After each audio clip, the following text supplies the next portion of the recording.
मैं भगवान सिंह मीना, सह आचार्य संस्कृत। विद्यार्थियों, कल हमने भारतीय दर्शन की विशेषताओं के बारे में अध्ययन किया था और आज का विषय है भारतीय दर्शन के प्रति क्या आक्षेप है और उनका निराकरण भारतीय दर्शन में भारतीय दार्शनिकों ने किस प्रकार किया है। प्राय भारतीय दर्शन के प्रति कुछ आक्षेप लगाए जाते हैं कि वह घोर निराशावादी, पलायनवादी और कोरा कल्पना मात्र है। यह तीनों आक्षेपों को क्रमानुसार विश्लेषित करते हुए यह बतलाना उचित ही होगा कि वे कहाँ तक तर्कसंगत तथा सार्थक है। पहला आक्षेप,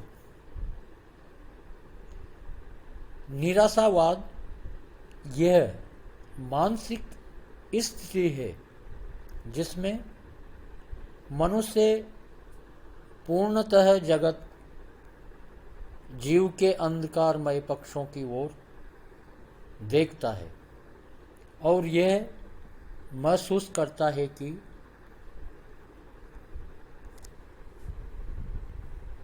उसका समस्त जीवन दुखों से घिरा है।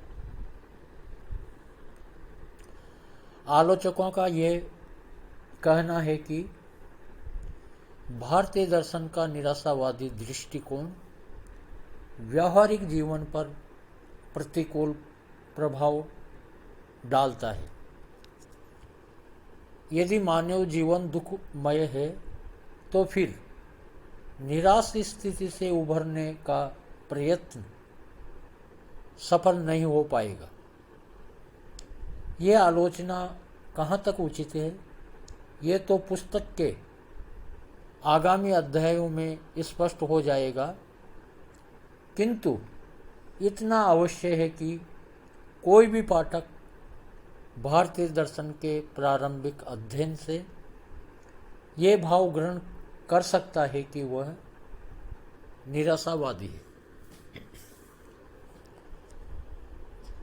वस्तुतः भारतीय दर्शन इस अर्थ में निराशावादी है कि जगत में, विशेषकर मानव समाज में अशांति एवं अव्यवस्था है। भारतीय दार्शनिकों ने व्यावहारिक जगत में यह खोजा कि मानव जिस प्रकार का जीवन जी रहे हैं वह तृष्णाओं, पाशविक प्रवृत्तियों तथा अंधविश्वासों का एक क्रम है जो दुखमय जीवन को बढ़ाता है और अनेक प्रकार के कष्टों सहित समाप्त होता है। समाज में व्यक्तिगत और सामाजिक दोनों स्तरों पर राग द्वेष, मोह माया, क्रोध, तनाव, ईर्ष्या, वैमनस्य व्याप्त है, जिनके कारण यह नाम रूपात्मक समस्त जगत दुखात्मक लगता है और संसार का समस्त प्राणी वर्ग इस दुख पंख में निमग्न है। उपयुक्त आरोप प्रारंभिक दृष्टि से सही प्रतीत हो सकता है, पर अंततः भारतीय दर्शन दुखमय स्थिति का सांगोपांग विश्लेषण करते हुए उसे दूर करने के विविध उपाय प्रस्तुत करता है।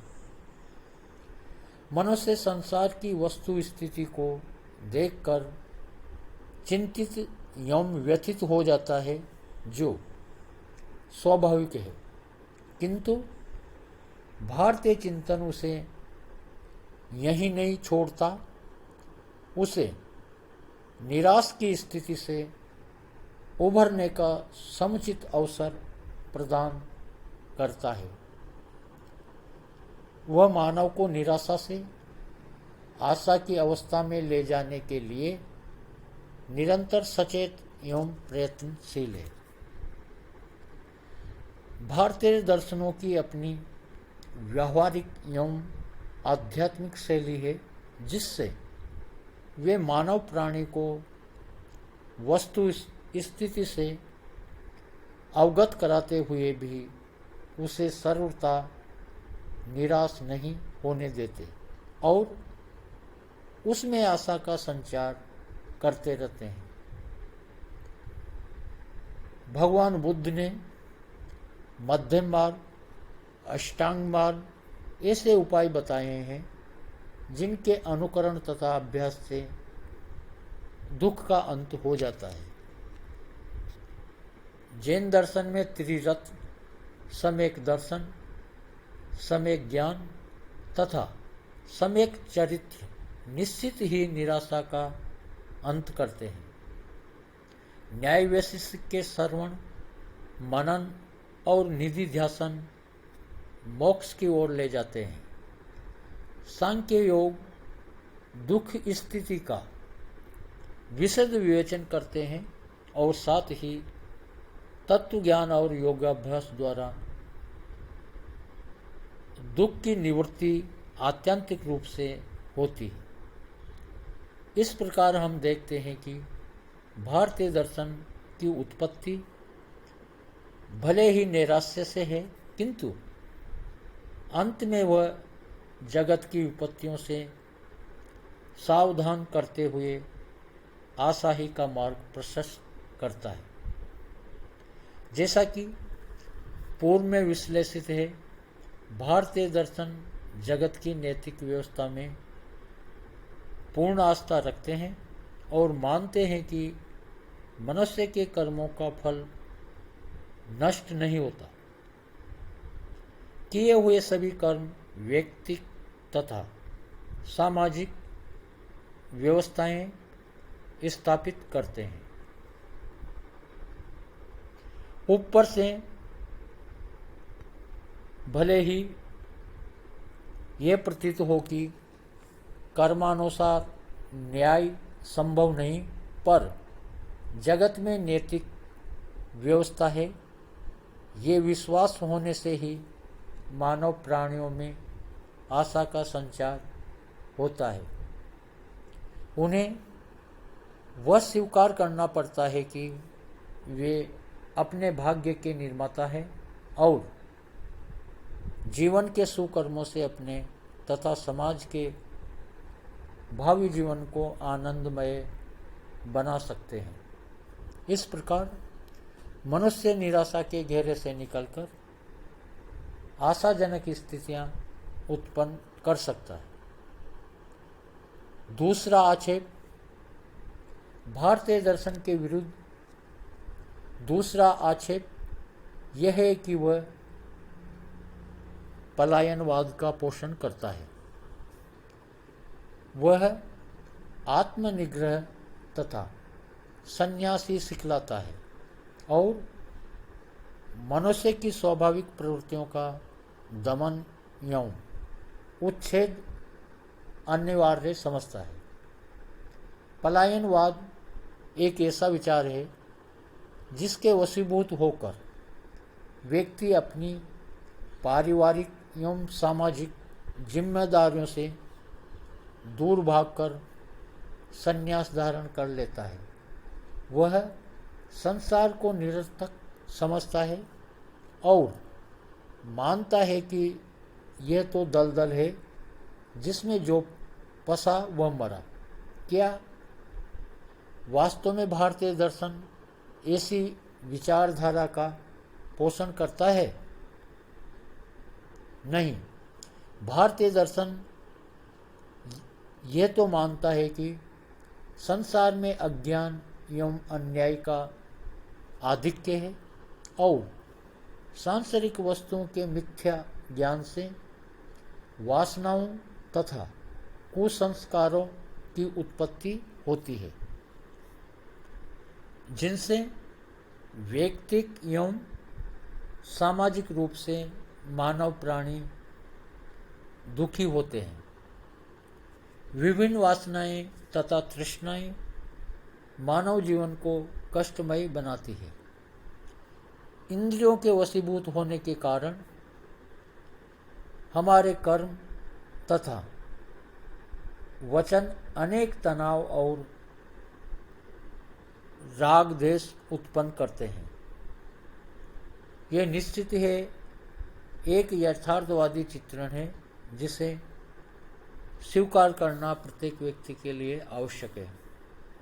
लेकिन भारतीय दर्शन उपयुक्त यथार्थ स्थिति को मानते हुए उससे पलायन या भागने को प्रोत्साहित नहीं करता। वह तो कहता है कि उसका सामना किया जाए और अपनी व्यक्तिगत वासनाओं तथा तृष्णाओं पर नियंत्रण करके सारे समाज को सुखमय एवं सार्थक बनाया जाए। यह सही है कि इंद्रियों का विवेक मार्ग पर चलना नितांत कठिन है, परंतु यह परम वांछनीय है।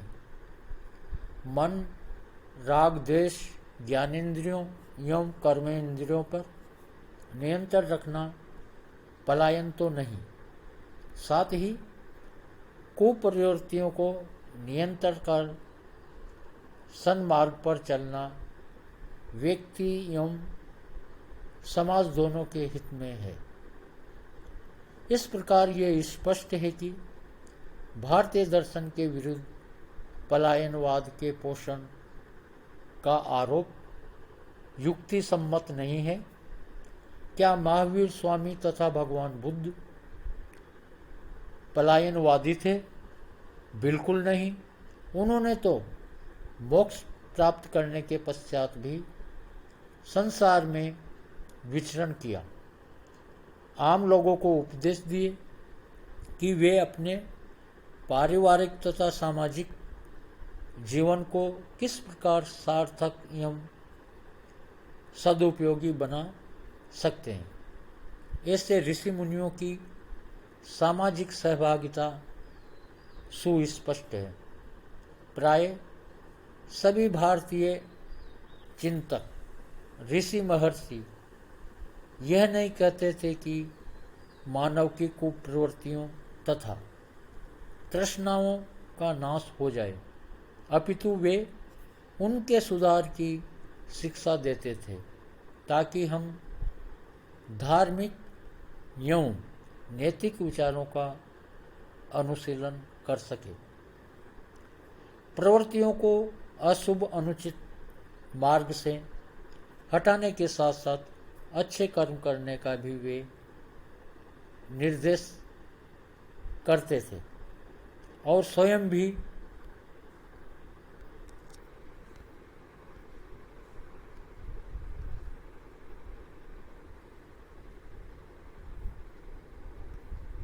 निरंतर अभ्यास द्वारा उदाहरण प्रस्तुत करते थे। अतः पलायनवादी होने का दोषारोपण किसी भी रूप में न्याय संगत नहीं है। तीसरा आक्षेप भारतीय दर्शन के प्रति तीसरा दोषारोपण यह है कि वह काल्पनिक है। यह आक्षेप भी नितांत गलत है, क्योंकि उसके अत्यधिक व्यावहारिक होने अथवा वस्तु स्थिति का सही चित्रण करने के कारण ही निराशावादी होने का आक्षेप लगाया है। कोरी कल्पना तो वही है जो यथार्थ न हो, जो व्यावहारिक जगत से कतई जुड़ा न हो और मानव जीवन की किसी समस्या में रुचि न रखे। भारतीय दर्शन में निश्चित ही चिंतन पक्ष प्रबल है, पर वह कोरा काल्पनिक नहीं है। व्यावहारिक जगत के विस्तृत अध्ययन से तो उसकी उत्पत्ति मानी गई है। वह वस्तुवादी प्रवृत्तियों पर आधारित है और मानव प्राणी की प्रत्येक समस्या पर गंभीरतापूर्वक विचार करता है। भारतीय दार्शनिकों के द्वारा की गई खोजें व्यक्ति, समाज तथा समस्त मानव जाति की प्रत्येक समस्या का समाधान बतलाती है, जिनसे वास्तव में सभी युगों में अनुसरण करने वालों को लाभ हुआ है।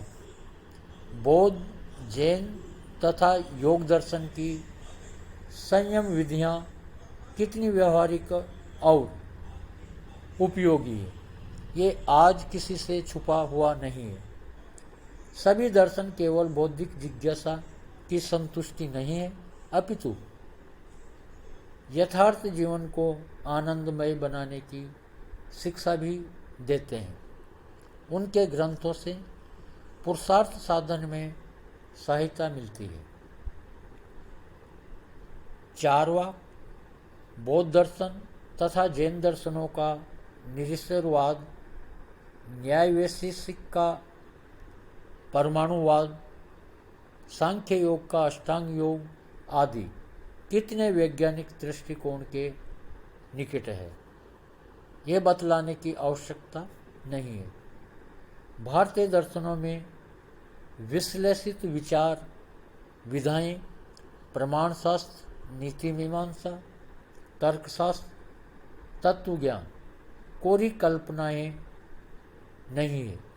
उनकी सत्यता को अनेक पाश्चात्य दार्शनिकों ने स्वीकार किया है। संक्षेप में, भारतीय दर्शन चिंतन प्रधान होते हुए भी कोरी कल्पना नहीं। इस प्रकार हम देखते हैं कि भारतीय दर्शनों के विरुद्ध लगाए गए तीनों आक्षेप है कि वह निराशावादी, पलायनवादी तथा कोरी कल्पना मात्र है, नितांत भ्रांतिपूर्ण है। हो सकता है कि यदि कोई व्यक्ति अपने प्रारंभिक अध्ययन में ये विचार ग्रहण कर ले कि भारतीय दर्शनों में निराशा, पलायन तथा मात्र कल्पना के अलावा और कुछ नहीं है, तो उसकी यह भूल होगी। और यदि वह इन्हीं बातों के कारण अपना अध्ययन तथा अनुशीलन त्याग दे तो यह बहुत बड़ी भूल होगी। हाँ, यदि सने सने वह दर्शन रूपी सागर में गोता लगाता है तो उसे मन चाहे हीरे जवाहरात उपलब्ध हो सकेंगे। उसे आशा, सहभागिता तथा व्यवहारिकता के मोती चुनने का अवसर प्राप्त होगा। अतः आवश्यकता शांत चित्त होकर श्रवण, मनन और निधि ध्यासन की है। जो प्रारंभ में महसूस होता है वह अंत में कतई नहीं रहता, और ये ठीक ही कहा गया है कि अंत भला तो सब भला। भारतीय दर्शन इसी दृष्टिकोण की पुष्टि एवं पोषण करता है। वह अंतोत्गत्वा निराशा को आशा में, पलायन को सहभागिता और परिकल्पना को व्यवहारिकता में रूपांतरित करने में सक्षम है। तो विद्यार्थियों, आज का टॉपिक यहीं खत्म होता है। नमस्कार।